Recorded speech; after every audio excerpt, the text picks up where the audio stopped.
Mukadde kano ke tulimu. Munnayuganda nina ebigambo bibiri byenja okugamba. Tulina abantu balina emmundu ate nga abantu bwe bululu. Ebigambo bino lwaki mbikugamba? Omukyala Anita Annette Among yataddewo kiremya eri abo ababadde baagala okuvuganya mu Bukedeya obutanominatingibwa. National Unity Platform ebadde yakalonda candidate omupya agenda okudda mu kifo ky'oli omukyala Apio Anita Among gwe yayita mu lukujjukujju n'awandula okuva mu lwokaano olw'abalonda ng'ayita mu Electoral Commission. Teyakomye okwo, ye oluvannyuma lw'okunominatingibwa ebyuma oba kompyuta eyale Electoral Commission yafudde amangu ddala nga Anita Among yakafuluma ekifo ekyo e Bukedeya. Njagala tunuulira ebintu bino mu ango nga nnya. Ango emu biyamba ani? Ango ey'okubiri ani gwe bigenda okwaffectinga? Ango endala ekya Anita Among okuteekawo kiremya banne obutalabikira ku ballot paper kimuwa wini oba nedda? Ango endala gye tuba tutunuulira Anita Among okwagala okuyitawo ng'omuntu gwe batavuganya kimukolera oba nedda? Ekirala, leero ng'ayita maanyi ge g'ayina ag'emmundu oba oliawo n'ag'ebyenfuna yalobedde bakandidate okwenyigira mu kulonda. Naye bw'onaabaawo omuwaatwa gwonna oba opportunity yonna ne wabaawo candidate yenna ayitamu e Bukedeya mu kakiiko k'ebyokulonda n'anominatingibwa, mbalayirira Anita Among talinaawo kalulu yadde n'akamu. Anita Among lwaki agenda kuba talinaawo kalulu? Tagenda kuba nti talinaawo kalulu kubanga abantu b'ekitundu abo abamu tebamwagala, nedda. Naye akalulu ke ye kennyini y'aba akettidde. Lwaki? Gwe lwaki toyagala bakuvuganya? Bigendererwa ki by'oyina mu kwewala abantu okuvuganya ku kifo kye kimu naawe? Bw'obanga ddala ogamba nti okoledde abantu b'e Bukedeya, lwaki toleka ekifo ekyo ne kibeera open eri buli muntu yenna eyali yagadde okukitwala e Bukedeya n'okompiitinga naye n'omuwangulira mu kalulu akali free and fair? Anyway, tetugenda kwogera ku Anita Among yekka. Bwe mbadde nnyanjula program eno nkugambye balina emmundu, balina amaanyi g'ebyenfuna kubanga be balina ekittavu eky'eggwanga, njogera ku Bank of Uganda, naye ate tebalina bantu akabonero akalaga nti tebalina kalulu. Ate nga mu kalulu mwe balina okuyita okuwangula ebifo byonna bye baagala okwetooloola eggwanga. Obubaka bwange eri bannayuganda bwe buli wanga tetunnalanda gagenda wala. Akalulu kammwe mukatwale nti nno kintu kya muwendo nnyo. Abantu bonna be mulaba ab'NRM abataddewo ekibuli okuteekawo kiremya bakandidate abalala baleme kunominatingibwa, mubaboole. In fact muleme kukoma kubamma bummi bululu, wabula mubaboole nti ne gye batambulira mubagobenga era ne leero gye bateekateeka temugijjumbira. Badde ntunuulira ebigudde ku Aruna Kasolo yagambye mu video gye nakedde bakolera lunaku lwaleero ku makya, yagambye nti balina enteekateeka ey'okuteekawo kiremya n'okugoba abo bonna abali ku ludda oluvuganya mu bitundu bo ng'ab'NRM gye bali. Naye beerabidde ekintu kimu nti National Unity Platform yava mu kubeera political party oba muntegeera, nefuuka movement oba omugendo. Omugendo tekiba kyangu nnyo kulinnya ggere mu nteekateeka yaagwo. Bw'obeerawo akabinja k'abantu akalina ekirubiriro oba ekigendererwa, tekiba kyangu nnyo kulinnya ggere mu nteekateeka y'akabinja ako oba abantu abo.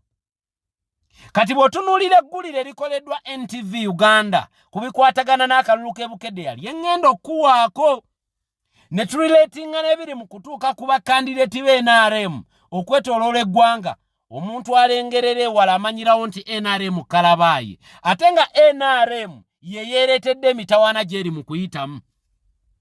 Toyina bw'otuwa bukakafu. Olimba abantu nti pate yammwe eri democratic era pate yammwe y'amaanyi noti okwetaba mu competition kubanga ekyawula omuntu ow'amaanyi n'omunafu kugenda mu mpaka. Ne bategeera ani munafu ani w'amaanyi. Eriyo ab'amaanyi g'ekigambo ng'ayogeramu nga y'ebigambo bye bingi naye ng'ebigambo ebyo tebi-addinga value ku kikyali nga tokomoka omugambo naye ng'ebikolwa bye bitono ddala nga gye nkomye okwogera. Be Aruna mumanye kibadde mu bendobendo ly'Ebuddu nga tetunafuna bya mongo. Aruna bamugobye bamugambye va wano genda ku lunaku lwe olwa nomination lwennyini. Vidiyo njiina ebyange byangu nnyo mpita mu bwangu ng'awerekera mujjawe era kamala okugikuwa ndyoke nkomewo. Bino bigenda kutuuka ku bakandidate bangi aba movement mpaka ne ku final de kuba kakati akatandika laale. Buli obabala okunominatinga babaka ba parliament electoral commission ne confirming nti oli mubaka oba waddembe okutandika okutalaga okuyita mu bantu bo. Kati bwe tubanga eno ntandikwa ng'abantu babagoba babekkokola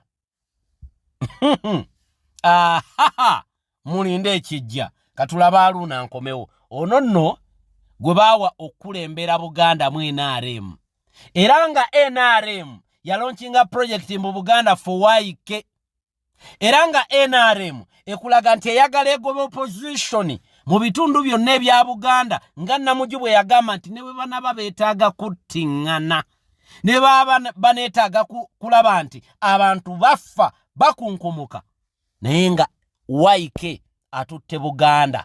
Yoweri Kaguta tibahabulwa gwenjogerako bwe banga Buganda bweti bweyolekedde okutandika ng'agikulembere yali badde agamba nti kayiggire mwami tibahabulwa akalulu yagobeddwa ku kake nga n'akamukama we tannakayigga. Kalabaye dda kaweddemu ono atuvire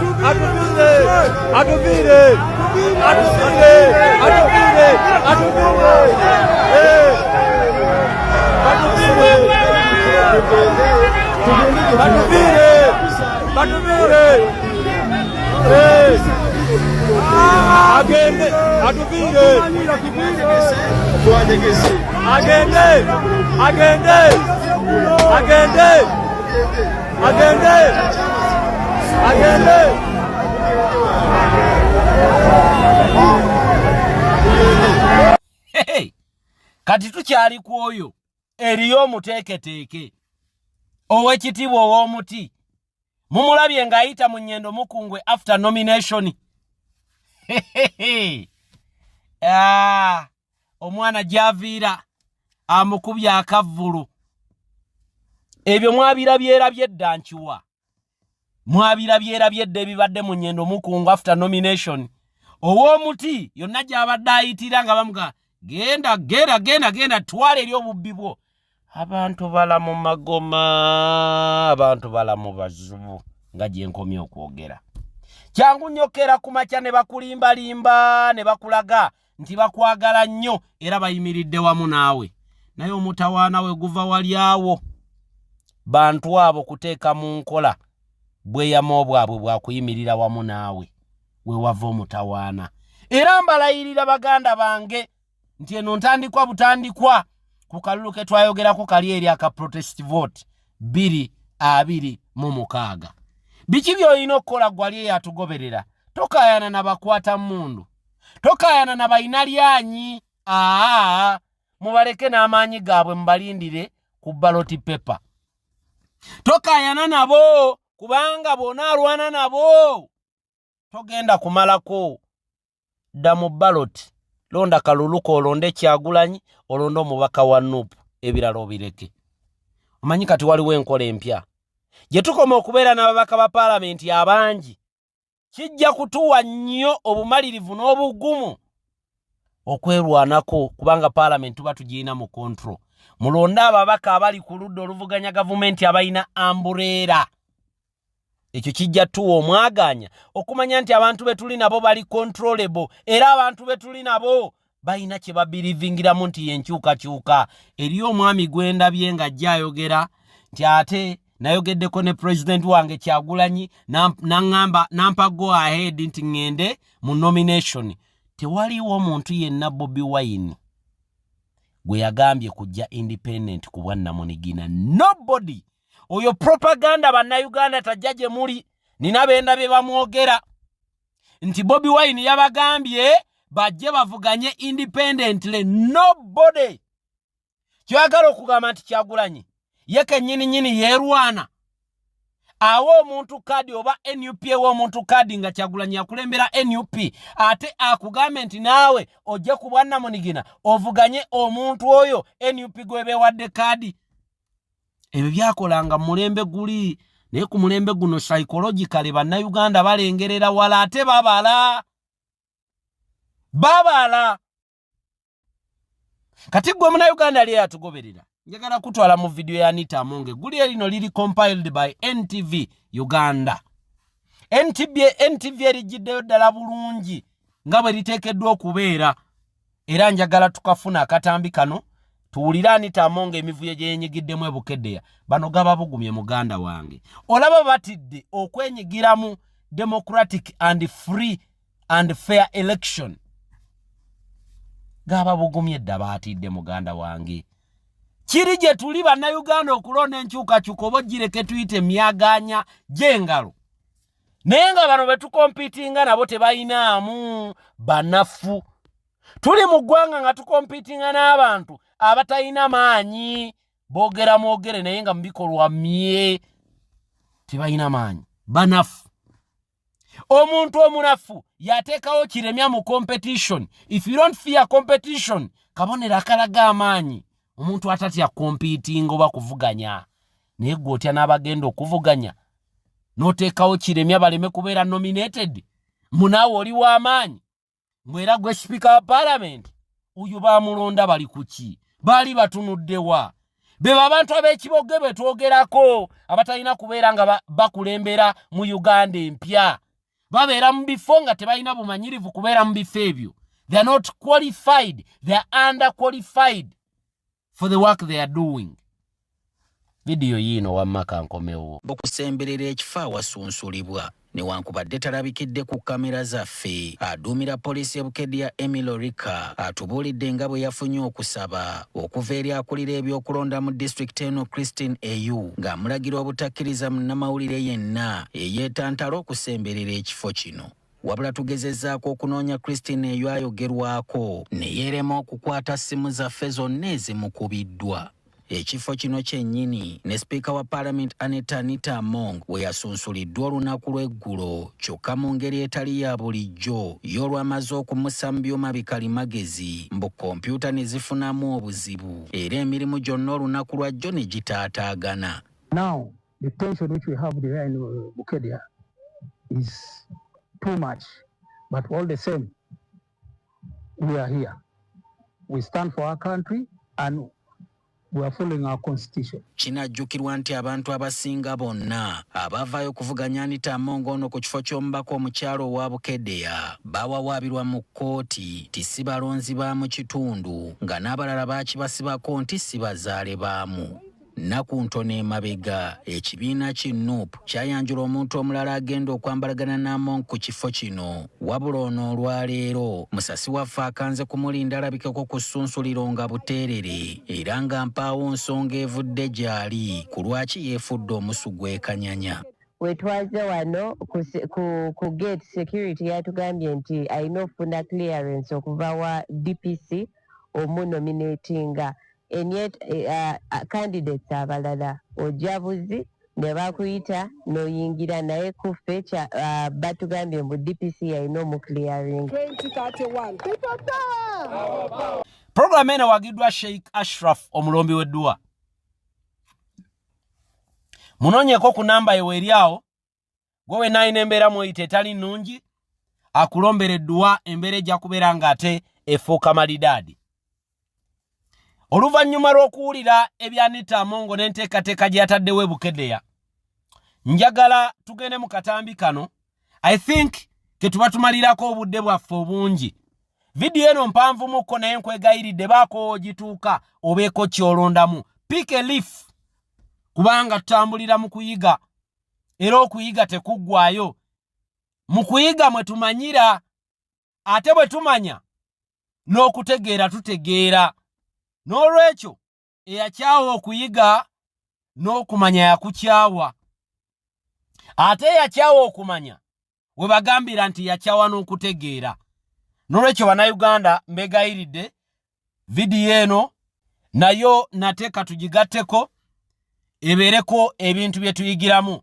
Robert Kyagulanyi Bobi Wine omwagalwa waffe gy'atambulidde ayongedde okutuwa hope n'amaanyi. Bwe mbadde nyanjula video eno nkugambye balina emmundu tuyina abantu ate abantu bwe bululu eyo kodi kati yempya gye tuba tutandika okwogera. Balina emmundu tuyina obululu, balina emmundu tuyina abantu bwe bululu. Akalulu ke kaleeta enkyukakyuka mu ggwanga. Era akalulu mwe tulina okuyita okwerwanako kuba y'empagi yokka etuwaniridde. Tebakulimba nti emmundu eyo erina kyegenda okukola ng'akalulu kagambye nti nedda. Ekyo tebakikulimba. Yenjiri gye batunda gye muli naye njagala okuyita wano bagambe nti eyenjiri ya bulimba. Akalulu ke kamala byonna. Kuba ne mwami Tibabula ogenda okulwana akabiri kwe yatandikira kaali kalulu. Kyemugamba nti amamundu kati gaggwaayo mu ggwanga oba mwagala otulaga nti ebintu byakyukamu tekinologiya bwe yajja era kaakati yaddirira yadda mabega mu kifo ky'okweyongerayo okola upgrade. Bo wali we baalwanira ng'ebyabwe biri down technologically kati ku mulembe guno nga buli kimu kitambula malidaadi. Kimwagala otugamba nti omulembe guno gwe gwabaluleba oba gwe munafu. Ye lwaki nayogera ebinaayitira. Katugende mu video eno baganda bange. Ekituufu kiri nti olunaku lwa leero kyendabye Bunyoro. Gwe munnayuganda abadde doubtinga nti enkyukakyuka mu Uganda teriimu. Tandika kujaganya na kuba bulatti ng'omukunja aliraanye erimbo. Kuba buli kitundu yonna gye tutambulira kano kaama. Buli kitundu gye tutambulira Bobi Wine ayina abantu olw'ebyo byayimirirako. Era abantu bagamba kimuffe tugenda kulonda. T-shirt tujja kubyambala, emmere tujja kugirya ku mikolo gy'NRM naye tugenda kulonda. Tagaba mmere, tagaba transport nti gwe banona wabula banona bigambo bye. Ebigambo ebibawa hope. Katufundikire ne video eno nkomewo. Bannayuganda, olunaku lwa leero obubaka buno njagala buntuukire ku bantu bano wammanga. Buntuukire ku Bebe Cool, buntuukire ku Eddie Kenzo, Alian Skin n'abayimbi abalala bangi abagwa mu kkowe eryo. Nti olwaleero mwenna mwafunye okusoomoozebwa okw'omwana Solomon Kampala.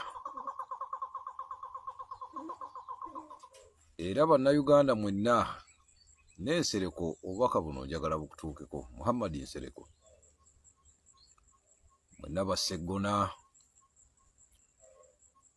ne bannayuganda abalala nti omwana oyo Solomon Kampala yabasoomoozezza. Mwenna Baberi Bwanika, Bampuuga n'abalala bangi abagwa mu kkowe eryo okulya ku bannayuganda olukwe. Simanyi nti mu bigambo omwana oyo byayogera mulina kye mwayizeemu.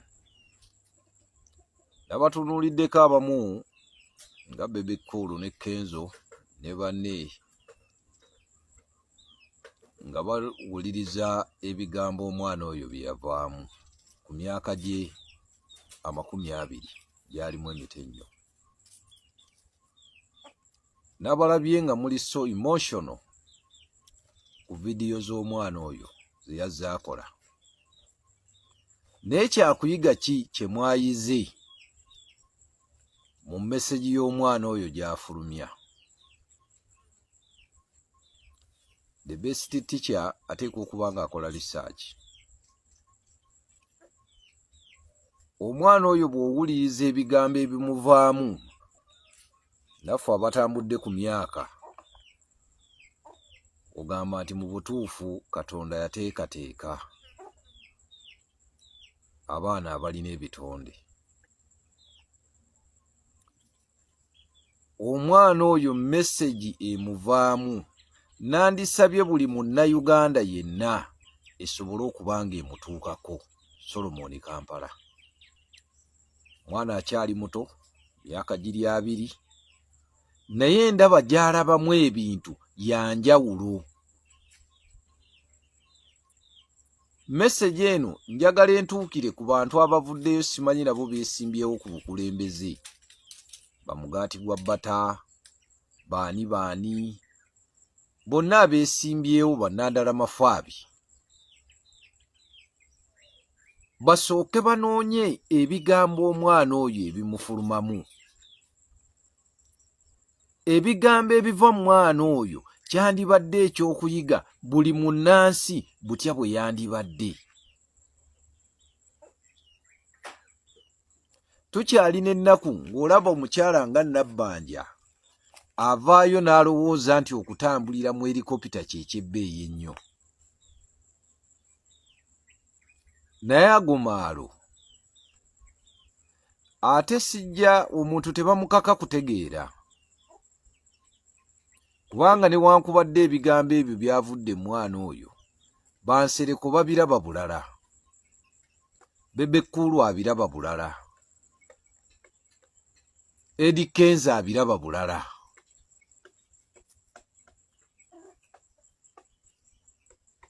Mwe bwe muba mutunula eggwanga lyaffe liri bulungi. Kambajjukizeeko bantu mmwe, emyaka giri egyayita Museveni alyoka ajje, mu butuufu twalina eddembe era twalina essanyu, twalina obujjanjabi, amalwaliro gaffe gaalimu mu buli kimu kyonna. Ng'omuntu ogenda mu ddwaliro nga toyagala kuvaayo.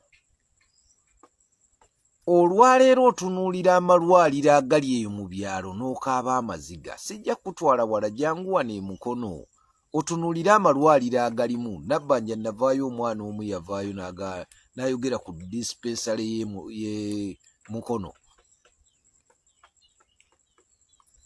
n'avaayo n'agamba omwana oyo bamukwate. Vaawe e Mukono ku dispensary kuba yeeri ku main, genda seeta Nazigo. Waawano Mukono otunuulire eddwaliro bwe lifaanana. Vaawo genda e Namayuba Katosi Road tunuulire eddwaliro bwe lifaanana. Vaawo genda e Nkokonjeru otunuulire amalwaliro ago bwe gafaanana. Bebe Cool, Bobi Wine, baani mwenna mulina obusobozi obusobola okutwala abantu bammwe e Bulaaya ne babajjanjaba. N'emisikini za Mungu mpitirivu ezitasobola kuafoodinga kiri mu malwaliro, abatasobola kutwala bantu mu malwaliro ago ga bbeeyi. Mwe Bebe Cool bwe mulwala wano kati agakkaanirye eddwaliro lyammwe lye liringa eddwaliro ery'eggwanga, mugenda Nairobi mwagakkaani. Ne mutunuulire muyiteeko mu byalo eyo mulabe. Kenzo nakulabako olunaku olumu ng'okaaba owoza gavumenti weeyaayo. Bannange, buli muntu yenna yandibadde awuliriza ku bigambo omwana oyo ebimufulumamu. Butya bu Uganda bw'erina okubeera. Amiini gwe mugamba nti yali kijambiya, yaleka wano ennyonyi 25. Eggwanga lino lyalina ebyobugagga, lyalina faamu ez'enjawulo nga zonna zirimu ente. yali ente kumpi 300. Mu malwaliro nga buli muntu yeeyagalirayo. Omwana akasente akatono ke yatwalanga ku ssomero, omuzadde yamuwanga akapapula kajje mu growers gy'atutte mmwanyi ze oba gy'atutte ebirime bye, kuba cooperative zaaliwo. Essomero ne limanya nti omuzadde tannafuna kasente naye obudde bwonna akasente kajja. Olwaleero oweerora omwana n'omuteekamu akakadde kamu n'ekitundu, bukadde 2, agenda Buwarabu kwoza masuwaani, agenda kkoka bakadde naye nga si bansi ye. Olwaleero buli munnayuganda alowooza kudduka mu ggwanga kugenda kuba kyeyo. Kambabuulireko myaka gy'Olukumu 1862 ng'Abawarabu batuuse wano, baatwalanga abantu baffe nga babatwala lwa buwaze mu buddu. Abawarabu ne basomba wano abantu. Bwe bava 1862, 1872 Abaminsane nabo ne bajja wano, nabo ne bajja n'ebyabwe ne bakola ebyabwe. 78 n'Abakatuliki nabo ne bajja n'ebyabwe. Naye nga batutwala mu buddu. Abantu baffe ne bajja nga bafa olw'abafuzi b'amatwale abaali beetabye wano. Paka 1962 tufuna obwetwaze. Ne tulowooza nno nti tufunye obwetwaze. Abaalya mu nsi yaffe olukwe, ffe ffennyini tweryamu olukwe. Kuba abasajja baalwanira okufuna independence. Katonda najja atuleetera ekizibu mu 86 ne tuddayo mu nfuga y'amatwale. Baana mmwe muzuukuka obwongo. Enfuga y'amatwale gye twaddamu, Museveni n'atuzza mu nfuga y'amatwale. Olwaleero oli n'avaayo n'agamba nti we have to protect gains. Which kind of gains we are protecting? Gains ze mu protecting zaani, ziyambani. Ba Bebe Cool, ba Eddie Kenzo, Muhammad Nsereko, ba Nabbanja, mwena muli part of gains ze mugenda okuprotectinga. Omusajja buli kimu agamba kiki, golodi we, amafuta gagge, buli kimu. Kati gwe oprotectinga ki? Gwa supportinga Mukulu Museveni ku myaka 9 gy'alimu. You are protecting gains. Najja n'akulimbalimba naawe n'okkiriza. Ekisooka eri yagifuula dynasty. Lwaboogo yavaayo n'agamba nti abantu tulina okufuuka abaddu baabwe. Ti bannansi tulina kubeera baddu, abalala babeere papeti zaabwe. Gwe bw'oba olaba nti kati Bebe Cool, Eddie Kenzo, Muhammad Nsereko n'abalala bannammwe temuli papeti. Ekinnuma nti tulina abasajja abasirikale mu ggwanga lino, naye nga bafuuse n'ekyesirikidde. Tebalaba binyigiriza nsi yaabwe. Mbuuza muganda wange Katumba Wamala, wayamba abasajja abo, wakola kinene nnyo n'okutaasa Salimu Sale, okumugya ekidepu, onoomuddusa n'omugatta ku muganda we, negwe kye baakusasula kuttira mwana wo. Naye ovaayo naawe n'oyogera ebintu ebitategeerekeka. Mwe abasajja mwe bwe twandibadde tugamba nti muli basajja b'amaanyi, nti musobola okuyiwawo omubiri olw'eggwanga lino. naye nammwe mukuuma gains z'abasajja abo. Katumba Wamala, manye ebintu bye njogera byonna obiraba era bikutuukako. Ne for sure we are protecting the gains. Which kind of gains we are protecting to? Mukimanye tuli Bannayuganda. Abasajja be tulwanagana nabo si Bannayuganda. Embeera gye twagobamu abazungu okubajja wano y'embeera gye tuba tutwalamu abantu bano. Abasajja baakola ekisoboka okugoba wano abazungu. Abazungu ne bavaawo. Mulowooza bwe tuba twegasse nga tukoze amaanyi ago tetusobola kugoba wano basajja abo. Katumba Wamala, tulina omusajja eyasooka okuziikibwa Ekkololo awo. Yayita mu kusoomoozebwa kungi. Manye omumanyi gwe njogerako.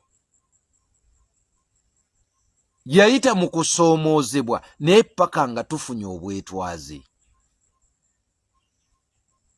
Bannayuganda, kino ekiseera eky'okwenunula tulina okulwanirira obwetwaze. Njagala nnyo tukuppe Solomon Kanute enfuga y'amatwale ng'etabuse mu South Africa. Yagamba we are foot soldier. Nti tewali muntu asobola tusitopinga, tewali muntu yenna asobola kusitopinga ba foot soldier. Kubanga bw'onojjawo wano bw'ojjawo nze n'abalala bajja kumeruka. Ate abanajja bajja kuba baabulabe nnyo. Ne ku lw'ensi yaffe kino kye kiseera ffenna tukwatire wamu. Manye ebiteekebwateekebwa ebifumbibwa bingi, gavumenti byefumba bingi. Omuli okwewamba, omuli okukola kutya, naye Bannayuganda tulina okusinziira ekiseera kino bwe tuba tunejja mu buwambe. Bannange, mwendowooza temulwalizangako Mulago. Ze nfiiriddwa abantu ab'omugaso e Mulago awo. Naye ng'ekibatta endabiira tewali n'eddagala tewali. Nga n'asembyeyo okufiira e Mulago okuggyayo mayiti ye bansasuza obukadde 5,447 mu 7,100. Nga mujja Mulago awo mu Heart Institute. Institution zonna zaatundibwa, Mulago yatundibwa. Si wa Bannayuganda. Gwoba olowooza bye nkugamba nkulimba tuuka e Mulago olaba amalwali. Buli gundi yonna gy'ogendako levo eriko agiddukanya. Kuliko banka ya DFCU. Ogenda n'osasula wali sente. Njagala ogende mu Mulago, genda mupya, genda mu mukadde, olabe ki ekiriyo. Tunaabeera mu mbeera eyo tunaakomawo Bannayuganda. Bwe tubanga ensi yaffe tugyagala era nga tugiwa ekitiibwa. Tulina okukwatira awamu tusobole okuggyako kawunkene.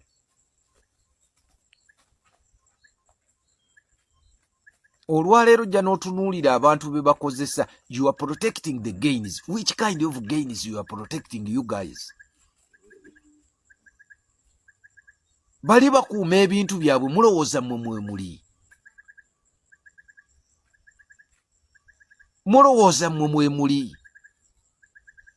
Mu Buganda tugamba nti okaayana n'eggi ne weesubya omuwula. Ogwirana n'ekiwagu ne weesubya enkota. Kati nammwe olwaleero mujja mugwirana n'emyera ne mwesubya enkota. Omusajja abajjiddeyo manifesto ye nnungi nnyo ebagamba to protect the gains right now. Musuubira mu ebyo byagenda okukuuma mmwe mwe muli. Abaana bo mubabaliramu ki? Bannayuganda muwulirize ebigambo by'omwana oyo bye yayogedde byonna bya makulu. Omusajja omu omugezi yaŋŋamba ekigambo n'aŋŋamba bw'owuliranga omuntu by'ayogera ojjangamu kimu afazaali n'ogenda nakyo n'olema kugamba nti omusajja yayogedde kuba ensi egenda kukubuuza yayogedde ku ki. Y'ensonga lwaki olwaleero tusobola okuwuliriza naye tetutegeera biki bye tuwuliriza. Ne tuwulira naye nga tetusobola kunnyonnyola biki bye tuwulidde. Kati buli omu azuukuka amaaso. Kino ekiseera kyakwerwanako. Gwe wenna awozza nti tebinkwatako manya nti bino bikwatako. Wano ekyobugagga ekibadde wano emyaka n'emyaka ebadde mmwanyi. Ffe twasomera ku mmwanyi na ppamba. Olwaleero obuuza omwana owaleero ppamba bamulima batya nga tamanyi bwe balima ppamba. Ne Naitiru yalingawo wano ng'abantu balima ppamba ekkobokaawo nga wavaawo ppamba muyitirivu ne taaba. Nga wano tulina ebyobugagga, tulina taaba, tulina ppamba, tulina emmwanyi. Byonna Museveni yagenda abitta mpola. Byonna bigenze bifa n'atuleetera vanira n'amutta akatale bwe yalaba nti mufunye ssente mu vanira. N'avaawo n'atuleetera obusaanyi obwatukolako ebikolo bino ne buli ebimera byaffe byonna obonabo n'abutta. N'abasiguze emmwanyi amataka gammwe gawambibwa enkya n'eggulo. Oli ajja kuba alina amaanyi, alina emmundu, ali mu gavumenti, ettaka lyo ne balitwala. Nze bye mbagamba eno ewaffe gyendi gyebiri. Kubanga bali baalwana munnange ffe twalwana bo balina emmundu balina sse wa Museveni. Toyina woowaaba ekiseera kino. Naye mmwe muli awo, you are protecting the gains. Thank you. Bannayuganda, nabategeeza mu vidiyo zange ziwedde nti okwekalakaasa twatandika nomination nga ziwedde.